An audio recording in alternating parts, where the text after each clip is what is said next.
Chromosomes. Little strands of nucleic acids and proteins are the fundamental genetic instructions that tell us who we are at birth. Most people are born with 46 chromosomes, but each year in the United States, about 6,000 people are born with an extra chromosome, making them a person with Down syndrome. If you've ever encountered someone with Down syndrome, you know that they are some of the kindest, most joyful people you will ever meet. They truly have something extra. My name is Lisa Nichols, and I have spent the last 24 years as both the CEO of Technology Partners and as the mother to Allie. Allie has something extra in every sense of the word. I have been blessed to be by her side as she impacts everyone she meets. Through these two important roles as CEO and mother to Allie, I have witnessed countless life lessons that have fundamentally changed the way I look at the world. While you may not have an extra chromosome, every leader has something extra that defines who you are. Join me as I explore the something extra in leaders from all walks of life and discover how that difference in each of them has made a difference in their companies, their families, their communities, and in themselves. Today, we welcome Marc Braun and John Kramer to the show. Together, they lead Cambridge Engineering. Guys, I am so excited to have the two of you with me today. We've known each other for a long time. John and I have known each other longer than you and I have, Mark, from different walks of life. Our paths have crossed over the years. And I've just always been so in awe of Cambridge and just the culture that you've built there. You guys truly are an exemplary when it comes to manufacturing companies and just such a pillar here in St. Louis. And so it's a delight for me to have you. So kind of you to say that. Thank you very much so. And you've been quite an inspiration to me, watching you lead and be totally involved in the community, not just business. So thank you. Very good. Well, I tell you, as I said, we're going to have more to talk about today than we're going to have the time for. So I don't want to waste any more time. So John, talk to us a little bit about the story of Cambridge. So it's funny, but my father one day decided he and his brother wanted to go into business rather than selling life insurance. So about 56 years ago, they started Cambridge Engineering and trying to engineer different products. Then my father decided to stick on one product, which is kind of the HVAC focus, commercial industrial. And so we're a 56-year-old startup company. And I grew up in the ranks working in the plant, cutting grass. Then I started a customer service group doing industry recall, then grew up through sales, and eventually became the vice president of sales and then became president of the company in 2005. So that's kind of the story behind that. My father and mother really loved me, loved people, and I really learned a lot of the generosity and care for people, as there was a tremendous amount of loyalty that my father had for his employees.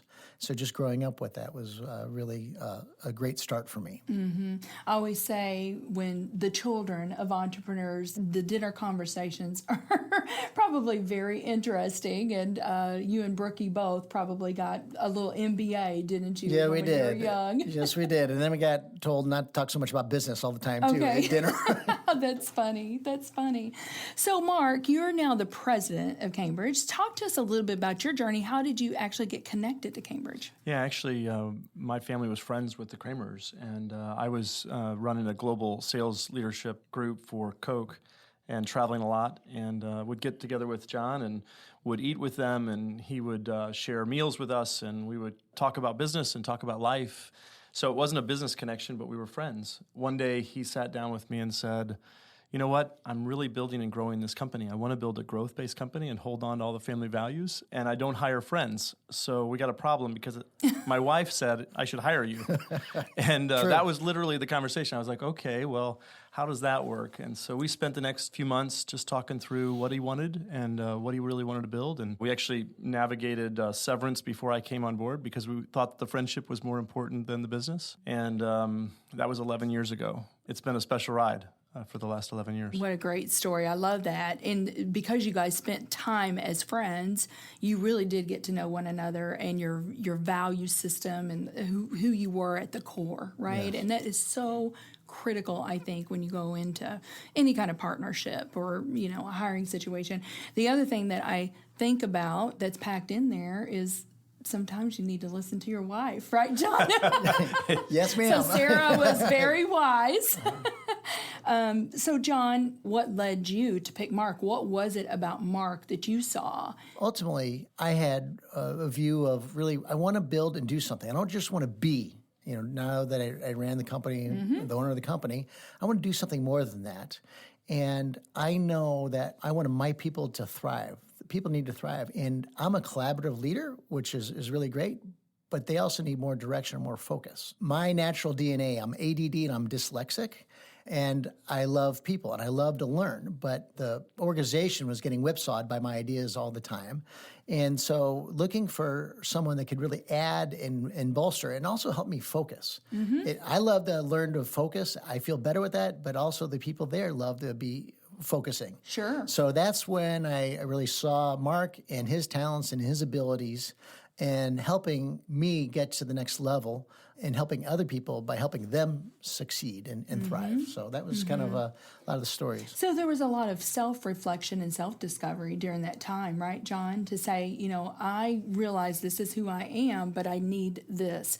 And I just think about that. That takes some humility. Enormous. It takes a lot of humility, right, Marc? Yeah. Well, that modeling for me has allowed, the team that we've built back at Cambridge, we're a $36 million company, and I would put them up against any company 3 times or 4 times the size because it's allowed me to do the same thing, attract leaders in the sales and engineering and HR and finance. And they've come in and they've been better than I am at those areas. And that's been able to duplicate throughout the whole organization. So everyone inside of Cambridge is literally looking for people that are better than them at their job to be able to attract and train and grow and let them thrive, become everything they were created to be. Sure. And so that humility, that desire, and that passion from John has built an incredible growth engine underneath it. Well, so, obviously you were attracted to John. You were attracted to him. You were attracted to his values. You saw that there was a synergy there. But then you also were attracted to the company. Yeah. And what was it that led you to say, yes, I'm going to join forces with you? Yeah, coming from so I started my career with Dow Chemical, a large publicly traded, and then a fairly large privately held. And coming to a small company, family-owned, was scary. I was thinking about it, processing with my friends and family and saying, hey, is this the right move? One of the things that I've fallen in love with is exactly that, the family business and the ability to have purpose-driven and business combined, meaning that they're not separate, that you can actually lead the business in a way that has a bigger purpose in life and for the people that it's serving both internally and externally. It wakes me up every morning excited to come.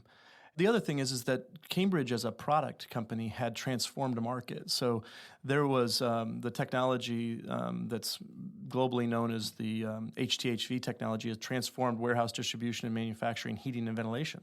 And so whenever I was looking from a brand perspective, they actually had really solid, 11 years ago, had solid penetration, great market share, had elated clients, a great reputation for being responsive, reliable, and easy to do business with. So there was already solid quality systems in the manufacturing side, but they just weren't growing. And so I think about what you're doing here, which is telling stories and being able to help that story become known. The story is beautiful, and it was 11 years ago, but how do we get that story known and told? Because it can make a bigger impact. And the story can always be better, right? We always have to be looking for how can we make the story even better. And I think that's what you guys have done a really good job at. Let's talk about what you guys implemented with your continuous improvement, because you're a lean organization. You employ the tenets of lean. What did you do? Tell us that story about the videos on the continuous improvement. So I'm going to back up a little bit. The Yes. modern time of Cambridge, it really started in 2010, getting things to settle in place with Marc being on board, but he'd taken different roles. But I love Jim Collins, Good to Great, and Patrick Lencioni, and he was coming into town, and I got to be the day host chair for him when he was just releasing his brand new book, Advantage, How Organizational Help Trumps Everything in Business. And that's really what I craved. I really wanted that. And I know that I needed help with that. So I brought 20 people from Cambridge to go listen to him and talk with him. And over that time, we started answering the 6 questions. Why do you exist? How do you behave? What do you do? How do you succeed? Who does what? What's most important right now? And what's most important right now? So with that, we started pecking away at that and putting placeholders. Also at that time, that was the same time that I'm learning, I'm growing, and I need help. I want more than me. So I've hired coaches throughout my life, but I found this crazy guy. His name's Marc Tom. He was a Marc Tom Consultants, and I had no idea who he was, but I heard he was speaking, and Marc went to go listen for me because I had a conflict that day. But we found Marc Tom, and we immediately found synergies. And he's been there, done that so many different ways, but he had just wonderful humility, sweet spirit, but very clear in defining roles, things that he learned, things that he'd failed from, and being able to share that. So that was starting that whole journey at the same time and getting clear with that. So as we started to communicate, because organizational health is communicate, and over-communicate and re-communicate, those answers to those questions. Then as we started getting that engaged, then we started getting involved with Lean. And in 2014, I think it was fall, I sent a team of 3 or 4 people from Cambridge to go visit my friend Paul Akers at Fast Caps in Bellingham, Washington. And he wrote the book 2 Second Lean. And they came back blown away. I actually said, don't come back if you don't learn anything. And they came back on fire. They were on fire. Really, yeah, it was. Been ignited. That's awesome. And so that's really began the journey. And I have to I'm grateful for Marc as you come back, you learn something, but he helped them and himself integrate that into the organization very effectively by not going a company-wide mandate and edict. That's kind of what they wanted because that's what they saw. But we started really small and created a vortex to attract people, suck them in because it's so cool and information. Mm-hmm. So it was really messy and hard for a while, but it got better and better, and they persisted and brought something out, and they continued to learn from their failures and their messes. And so I'm really proud of the team and what they've done to that Lean. And Marc, you can explain a little bit more about what that is today. Yeah. So the concept of 2 Second Lean is just how do you build a culture around people that everybody's engaged in continuous improvement activities. And so the simple concept is how do you learn to see waste in your own life, struggle, challenges? What is it about your life that's struggling? How do you fix that? And how do you build to where all the people are working on fixing that, fixing what bugs them, fixing what bugs you? And then the videos you mentioned, it's a pretty weird concept. It's not normal, I guess. You take a short selfie video, 30-second to 1 minute, and you share that. And so our people, 150 now strong, and 100 whenever we had started the program, they have been doing that now every single day. They've been learning to see waste in their own life. They've been fixing what bugs them about their own processes, their own challenges, and then making short videos, improvement videos.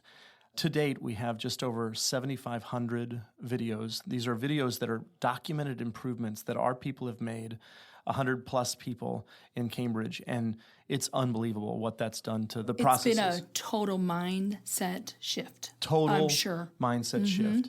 When John moved back to the Advantage the 7 years ago, that was getting some of the leadership aligned, but what 2 Second Lean allowed us to do is to bring that to the floor, have it engaged every single day, and have that same story and the story strengthening and broadening in impact. And so literally it's gone around the world. Those videos have been watched thousands and thousands and thousands of times around the world. Our people, and I could name them all, 75 names right to the front that have made massive numbers of improvements. And they're transforming people's lives around the world, enriching lives around the world because of them. That is so neat. What's so cool, though, about this is that people are actually learning to solve problems and fix things that bother them. Everybody's got a span of control. Sure. Even in a highly regulated industry or whatever, we all have a span of control how we do things. And if you learn how to make improvements, make your job easier, make somebody else's job easier, and solve things rather than complain about them, you're going to take that home with you. You're going to take that same attitude to your going family. home. And we're saying, people that can solve problems at work go home being better mothers, fathers, brothers, sisters, sons, and daughters. When you get that, you get healthier families. Healthier families create healthier communities. Never even thought about that, but we're seeing that in spades, and it's just so rich and rewarding to watch that happen. And to know that you've been a part of it. That's really neat. To play a small part. To play a small part, right. Well, there's just so many things that I'm thinking about because, John, I love it that you sent a team to listen. It wasn't John. and it wasn't Mark. You sent a team, because oftentimes I think that's what we try to do. We'll go listen and take in these insights and new ways of thinking, and then you come back and try to inspire your team, but it's nothing like being there. And you guys are so much about people development. I love it. And I know that you've taken people through Dale Carnegie. And I love the story, Mark, you tell, I think, about somebody on the machine floor, you know, that went through Dale Carnegie, and you said, that it was totally uncomfortable for him. Oh my gosh. So totally uncomfortable. Yeah. But did he grow as a person? Did he grow as a leader in the organization? The whole organization did. The people that surrounded him and loved him exactly where they're at. One of our core values is unconditional love. It's written on the pages, and people are like, well, how do you do that? Well, when somebody's scared and they're saying, I don't know if I can do this Dale Carnegie training, you sit down and you say, what's going on? And you learn about them and who they are, who they were created as, and what they were created to be, and what's been holding them back in life. And to be able to just be okay with that conversation. Our HR group, the leaders inside the manufacturing organization, it was George, and I love George, and I think he wouldn't mind me sharing it. He just came to me and he said, I'm still concerned about this training. And I said, that's okay. You know, and just to be okay with it. And then George came to me and he said, I'm just still not okay with this. And we said, it's okay. You don't have to be okay with it. And so to be able to do that, and then to be able to just watch him grow, it was a 6-week training, and to watch him grow and to hear his story back and forth, and he won the Breakthrough Award. He won the highest award of the event. And It was just to be able to have him stand up and say, I never thought I would be up here. This is the scariest thing, but I'm here. I'm standing tall in front of you. I mean, it brought tears to my eyes then. Right now it does again. It's amazing how if you can allow people to be accepted for who they are, loved where they're at, and then they can be allowed to grow from there. That's what I'm after. So good. So much good. Well, we're going to take a quick break, and then we'll be back with John and Mark. As a business leader, you know that keeping a solid first impression with your potential clients, customers, and talent is vital to reaching your organization's goals. If you haven't optimized your website, or if you don't even have a website, you're missing an opportunity to shape your first impression so that it shows your brand in the best possible light. If you're thinking about revolutionizing your website, let's talk. Our team at Technology Partners is ready to help you reshape your online presence. Go to tpi.co/websites and start your journey today.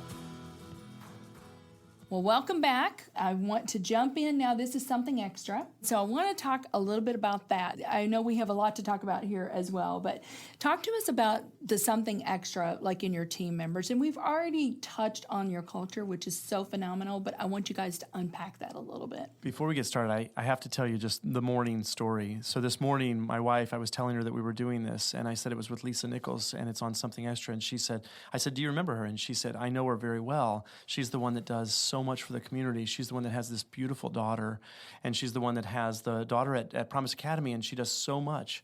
And I was just thinking about the impact that your theme has on the community and on our wives and on our families. And so thank you for what you do.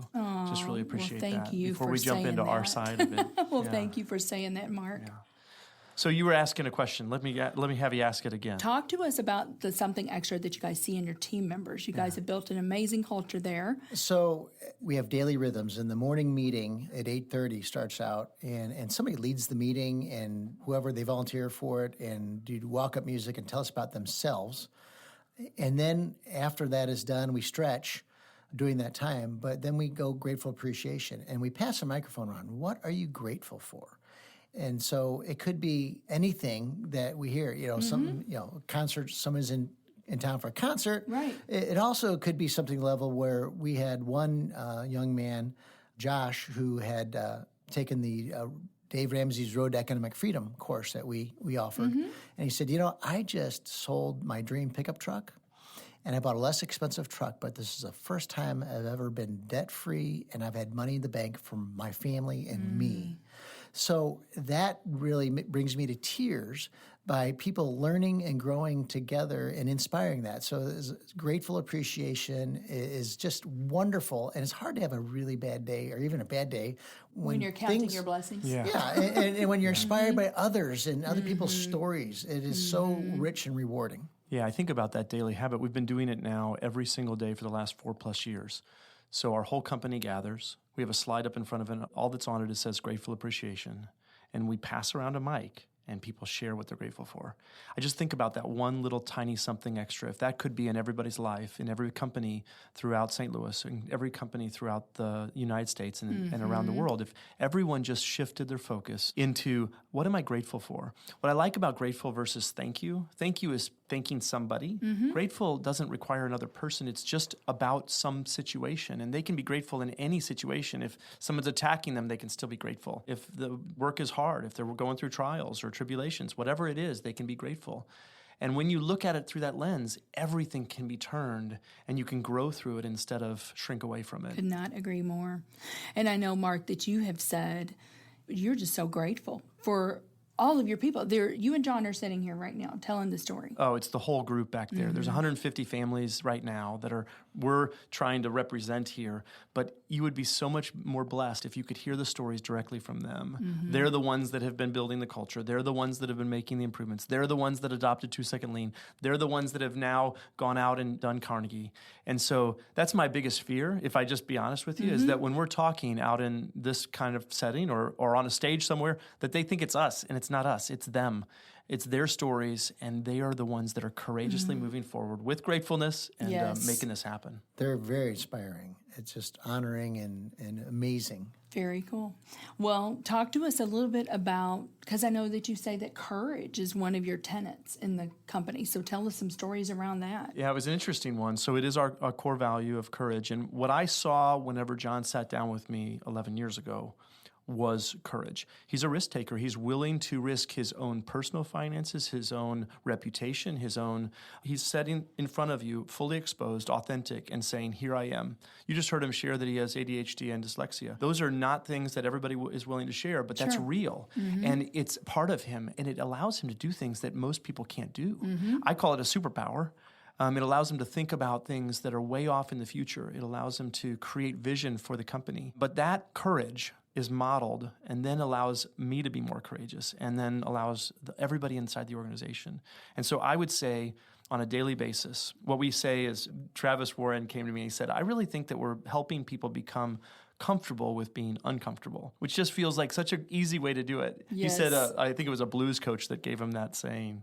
But that's what courage is. How do we step out of our comfort zone and grow? It's the only place growth comes from. And if our people are driving the growth of the business, which we believe they are, they have to be able to courageously become comfortable with being uncomfortable and step into that and grow.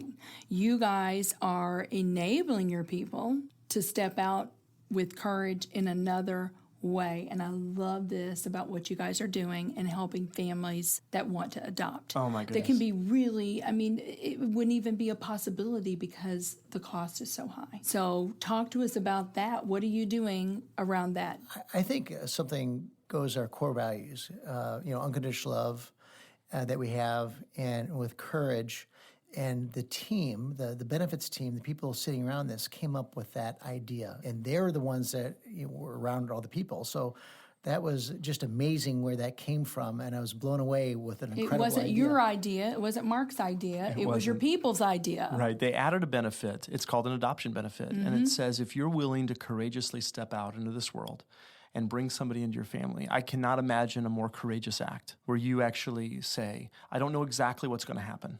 I don't know how to do this, but I'm willing to take that and I'm willing to bring that person in and love them and as our own. We were able to provide some small financial benefit. We do it in two forms. We give them a little bit up front and then a little bit when the adoption is finalized, because sometimes financials are the hurdle for families to doing this. And so this just says, here's some help and support. It's so small compared to their commitment on adoption, but it shows intentionality by the company. It says, let's support you through this. This is important. This is important. This is important, Yeah. right? Yeah. Very good. And you guys have already talked a lot about unconditional love, but is there anything else that you want to add to what we've already talked about with unconditional love being something extra? Yeah, it was kind of funny rolling that out because we always talk about, love is not a popular word in the workplace. Right. And unconditional love is what you use for your teenage son or daughter. Yeah.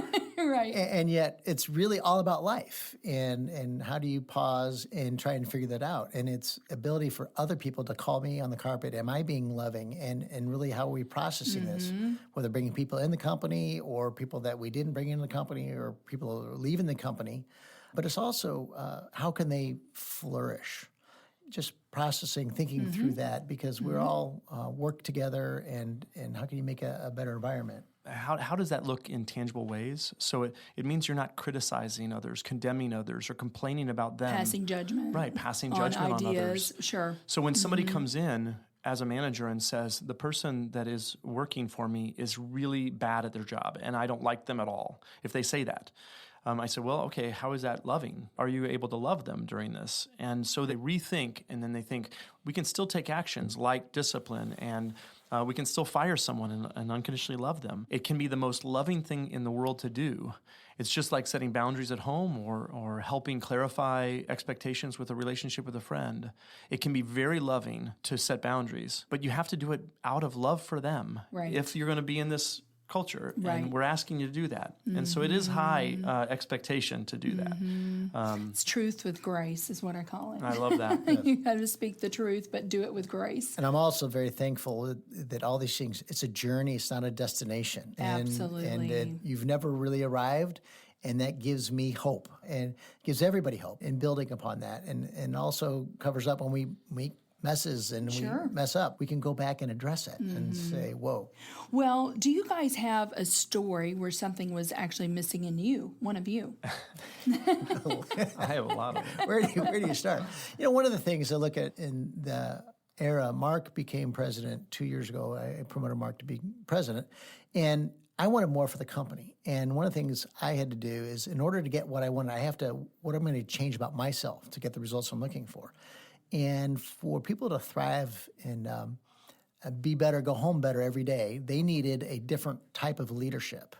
And so I wanted that more. So I fired myself and I promoted Mark to become the president. And it was very rewarding. And then part of that, too, is just learning from that.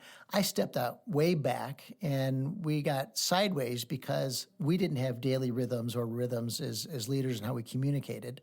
And so that's something that we learned, and we actually had a third party help us navigate these things because it was hard. You want more than that. And, you know, I never consider myself to arrive. It's just a journey, but I need help along the way, and I want more for that. So you actually engaged a third-party facilitator person to kind of help you work through that, which is great counselor, advice. Coach, whatever Yes. Yes, exactly. That's great. I just think Great it advice. showed enormous courage that was missing for a little while and needed to be, because of fear, was holding each other apart instead of getting closer. And our relationship is really critical to the health of the organization, and it's really critical to our relationship. And so it's just like any really strong relationship. An owner and a president, or a CEO and president, or your direct reports, you have to have a solid working relationship.